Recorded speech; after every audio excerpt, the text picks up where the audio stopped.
Cosmic here, welcome back to the channel, and today we have the third and final part of our Fusion World series, celebrating 10 new games in 2024, coming up on 10 years of the channel and covering a wide variety of trading card games, and we finally got a versus video together. And the timing's actually really great on this one. An update rolled out a couple of days ago at the time of recording this, and even though it didn't explicitly state that matchmaking was fixed, I think it just said like random bug errors or whatever it was, after checking on the Discord, there was a ping by Aspira and some other people that said, hey, it looks like matchmaking is fixed, like have a look at it, and it seemed fine. I played a couple games. I will also have a gameplay video at the end of this just to show off the gameplay, because that is what the third part series is supposed to be. But ultimately now, if you are someone who's been kind of on the fence and waiting because you were tired as a bronze player going up against god players and having complete decks and all this stuff, it is absolutely worth checking out the digital client. Now, that said, there's still some issues with the free-to-play side that hopefully get, fixed in the future. But again, this is kind of more of a, legacy video. I want to talk about what the set one was like, and then that way, if I get back to Fusion World in the future, we'll kind of have like a check-in point of, hey, how did it do? So for this video, again, the third video of the series is always supposed to be gameplay, and it will feature the digital client, but I figured I would at least talk through some of the deck and what I'll be taking most likely to the Canada Regional, because I really like the deck. I think it is the most fun deck to play, but I also am just someone who really enjoys blue and generally plays combo style of decks anyway, so I am really at home with this list. So there's a list overall. I'm not going to talk about every card, but let's get into the leader himself, Goku Black. So he is what's known as a crit leader on his front, so it's really cool that you get the 20k on attack, and the critical is going to make sure that your opponent does not get that life to hand, but instead go to their graveyard.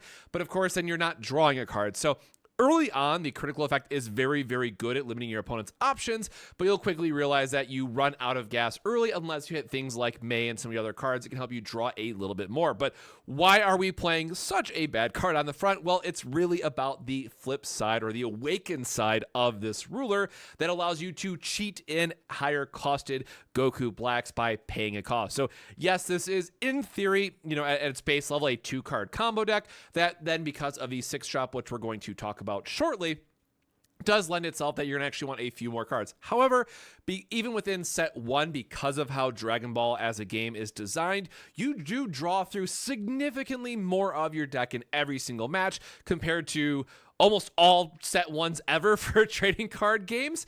And because of how the game plays out, like Self Awakens, like you just see more of your deck. So the combo potential, it has a much higher consistency for a set 1 than you would traditionally see in other card games.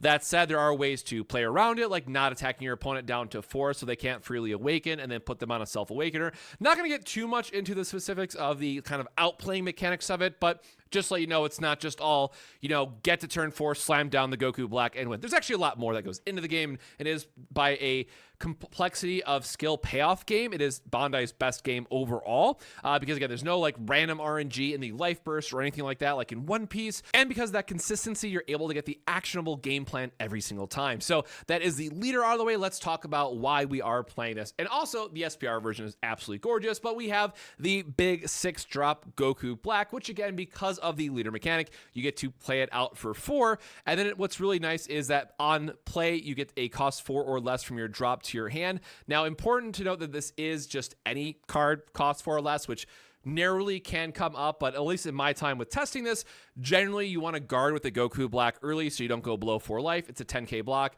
Then you can get the 4-drop Goku Black back with the Goku, and you can see the issue with Dragon Ball saying Goku Black 1,000 times.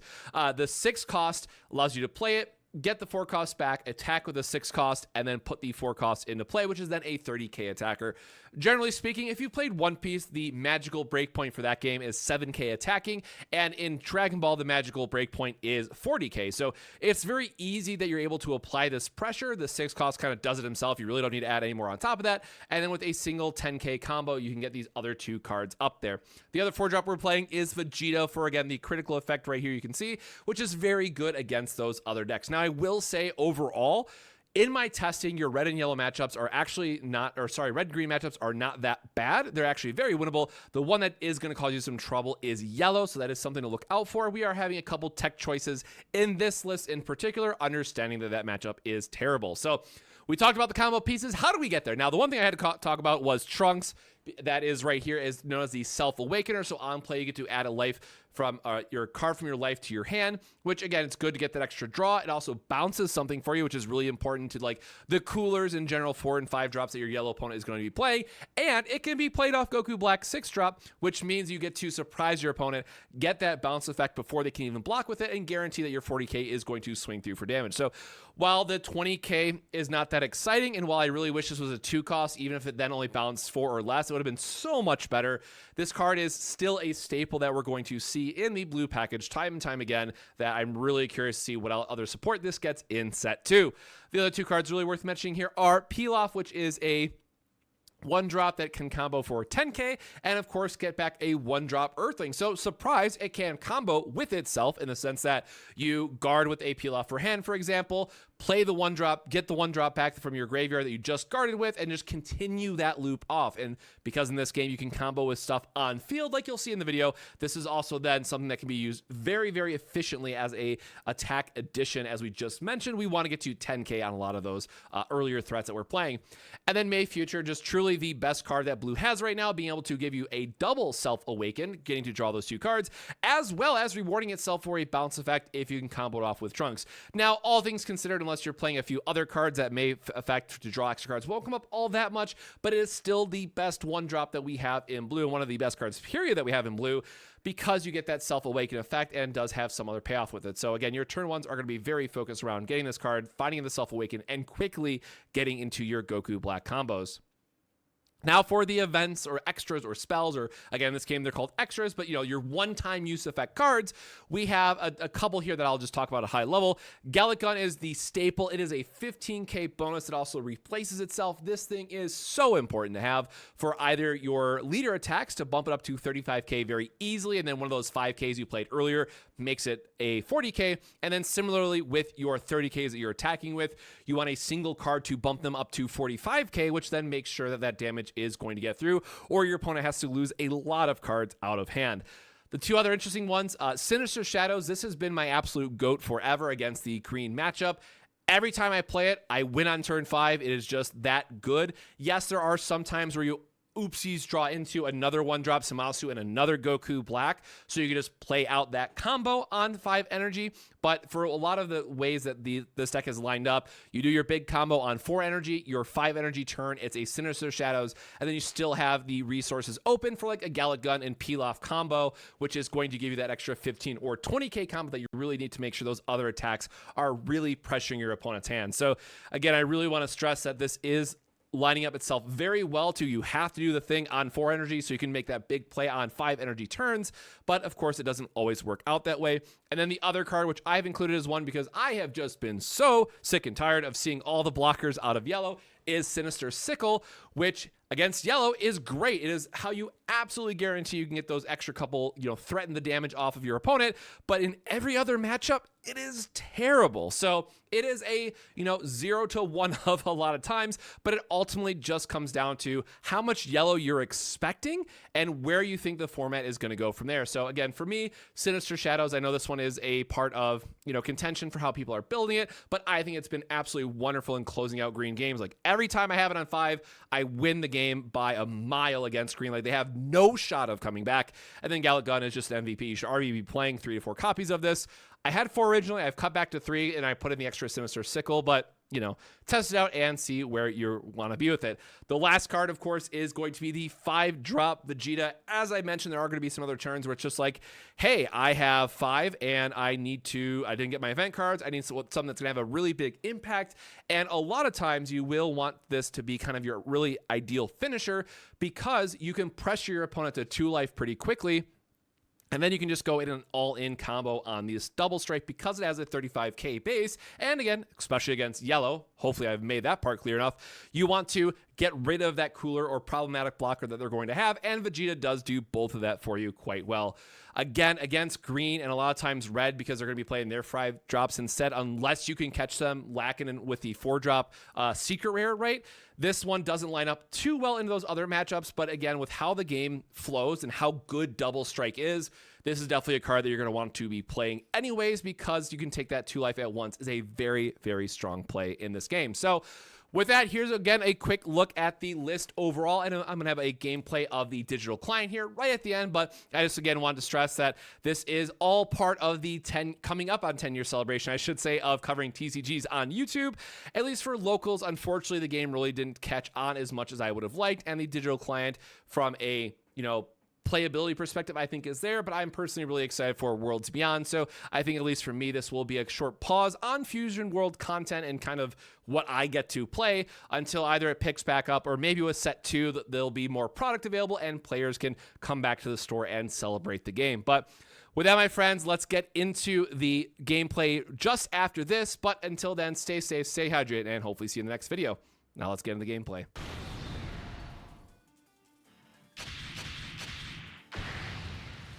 この体ならば見せてやろう。私の思い通りだ。どんなに泣き叫ぼうが容赦はしない。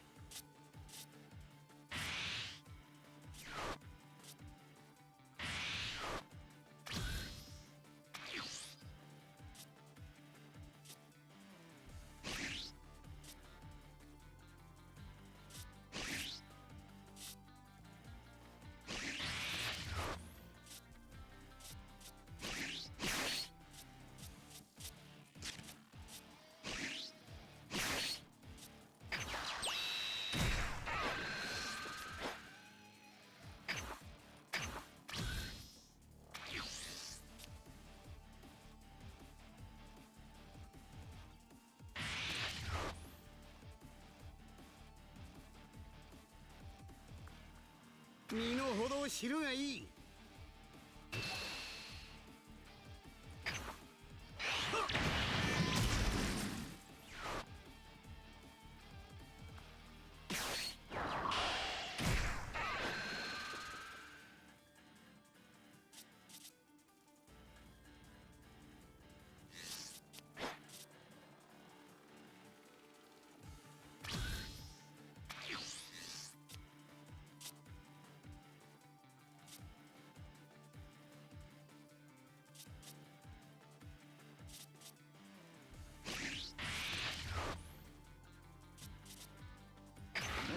体こそ最強だ。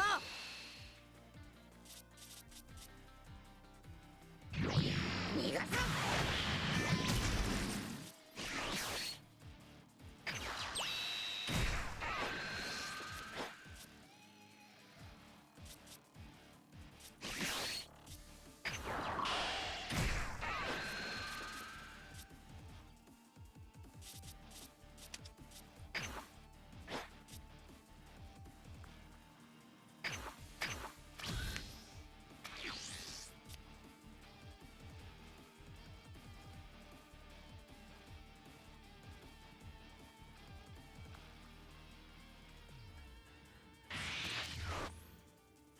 身の程を知るがいい。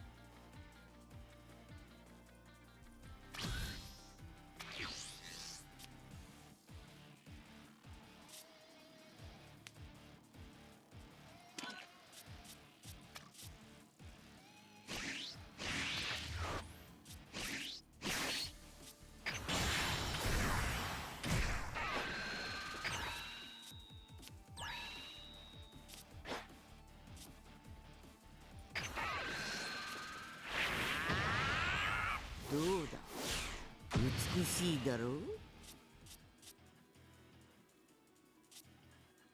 の体こそ最強だ。も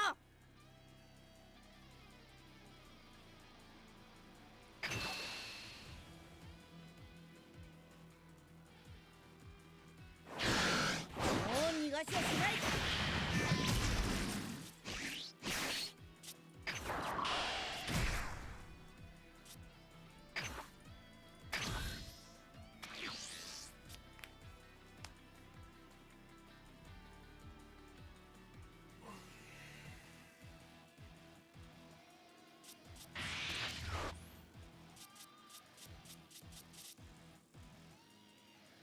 身の程を知るがいい。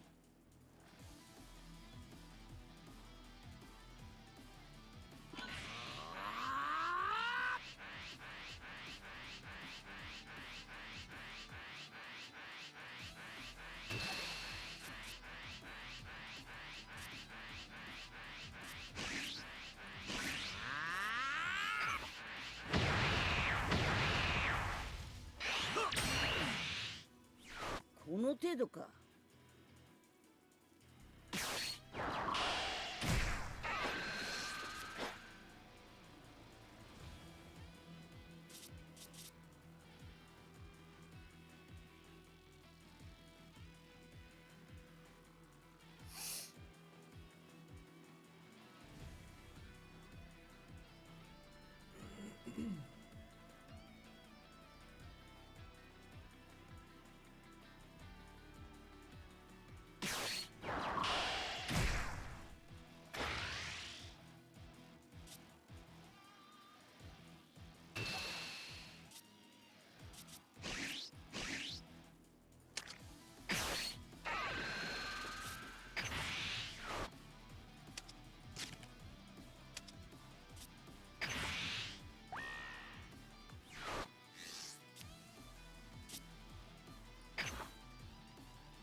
この程度か。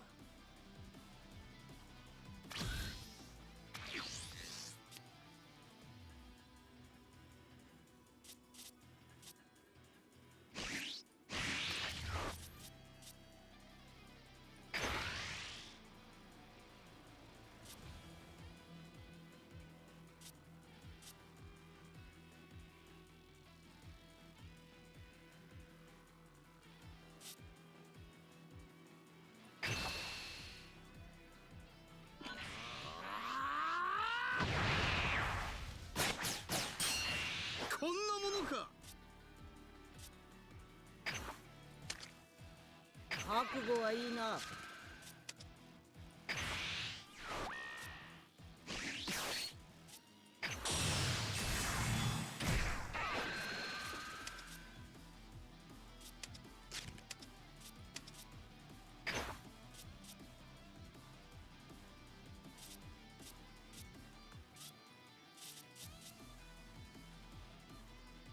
この体こそ最強だ。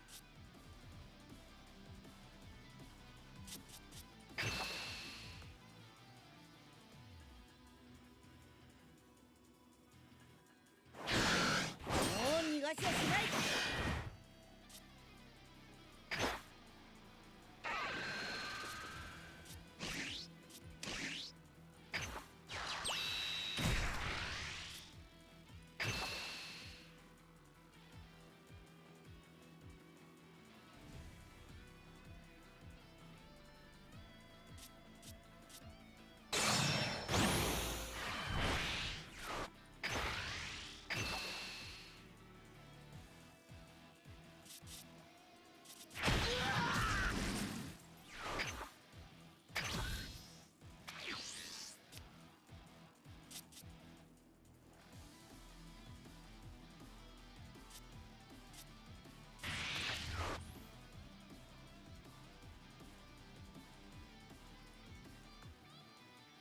身の程を知るがいい。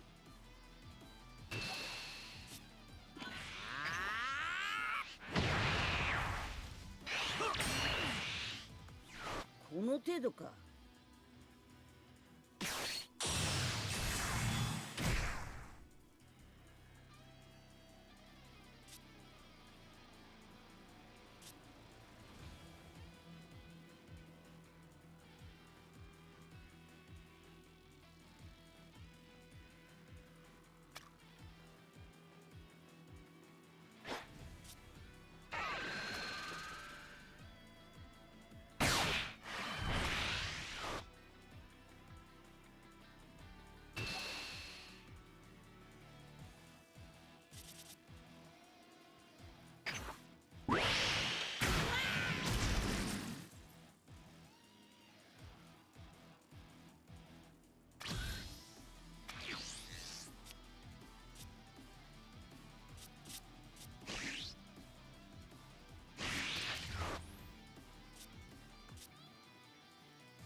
すなさんぞ。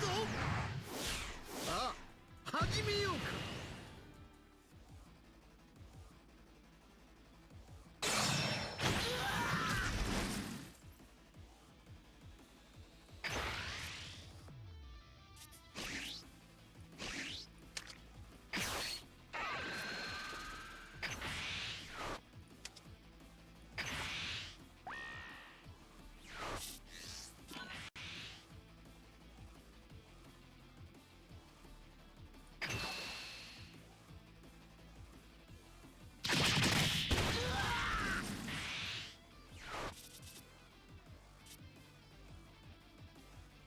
この体こそ最強だ。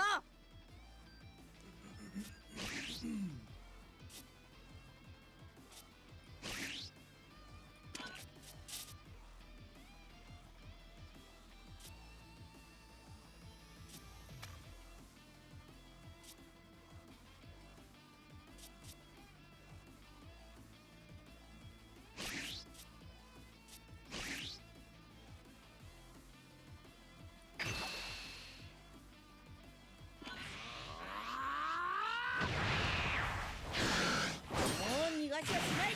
こんなものか。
こんなものか。